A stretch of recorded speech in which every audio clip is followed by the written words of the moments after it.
The communists would put anybody preaching a Christian message in prison, and of course, once he started preaching the gospel, which was illegal, and teaching from the Bible, he was imprisoned, he was tortured, etc.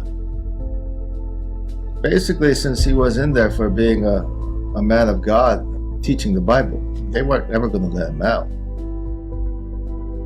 The majority of people died by starvation and also overwork, shoveling ammonium sulfate and getting poisoning in the lungs, etc. And of course, Hungnam, if it wasn't for the U.S. troops that pushed up into the area of Hungnam and destroyed that death camp, he would have been executed that day. He was scheduled for execution right before the U.S. Armed Forces came in and freed him.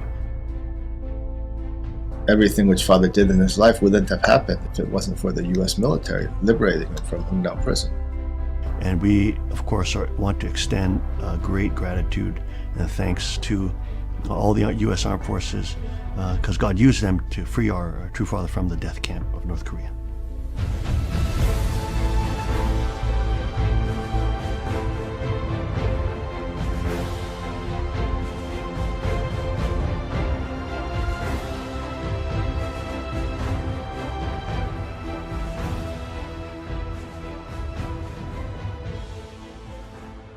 Satan uses evil people in positions of power to enact his will.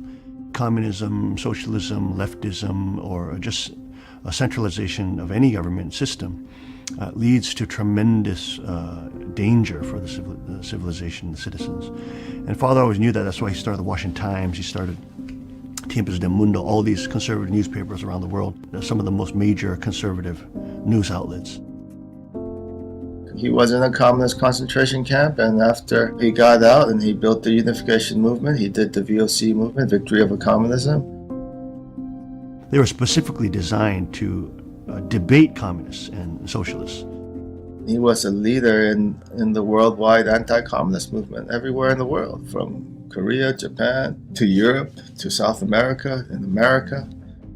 Because of his deep experience of torture and persecution, basically slavery under these big governments, people would hear the other side of how dangerous those ideologies are.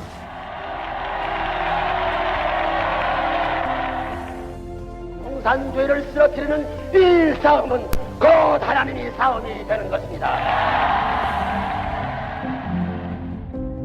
He was a major contributor to the defense of the free world against the communist realm. He knew very well the evils of communism and socialism, which is unfortunately on the rise in America. Father was always supporting the right to bear arms because he made guns right after he got out of Hungnam when he was establishing his church in South Korea. He made an air rifle company, and that company grew into make arms for the Korean military, including the M1 rifle and the Vulcan cannon, 40mm aircraft, anti-aircraft cannons. Actually, America has very deep spiritual roots. The Pilgrims sought religious freedom and the chance to do God's will. The Declaration of Independence acknowledged the protection of divine providence. Religious leader from Korea is bringing America a bicentennial event of the greatest significance.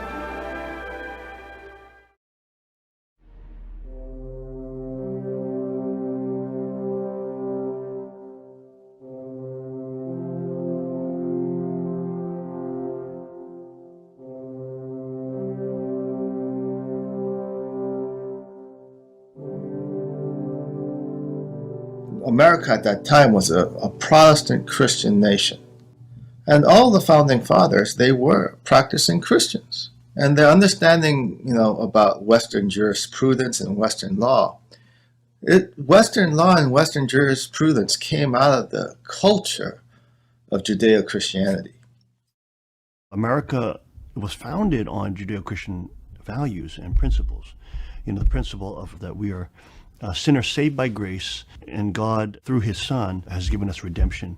As Galatians says, it is for freedom that Christ has set us free, right? For Christ has given a new life to us, and the American founding fathers really discovered a new life. Under Father God, all men and women are actually equal under his judgment and under his justice and under his law. This is where the Second Amendment and the natural rights in the Bill of Rights comes from. It comes from this understanding that men are created by God in this world to be kings and priests in their families. And because they are kings and priests, they have natural rights from God, the rights of sovereignty. The Bill of Rights and the Constitution here in the U.S. was established to protect the natural sovereign rights which God had given to man in the Judeo-Christian concept. He has the freedom to own territory or property. And then he has the freedom to defend that territory with arms.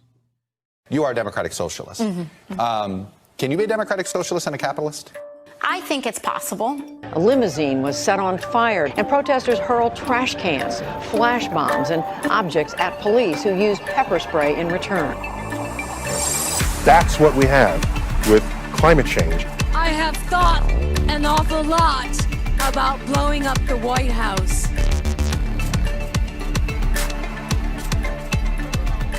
Yeah, you get to have a gun. If you're part of the police force. Hell yes, we're going to take your AR-15, your AK-47. We're not going to allow it to be used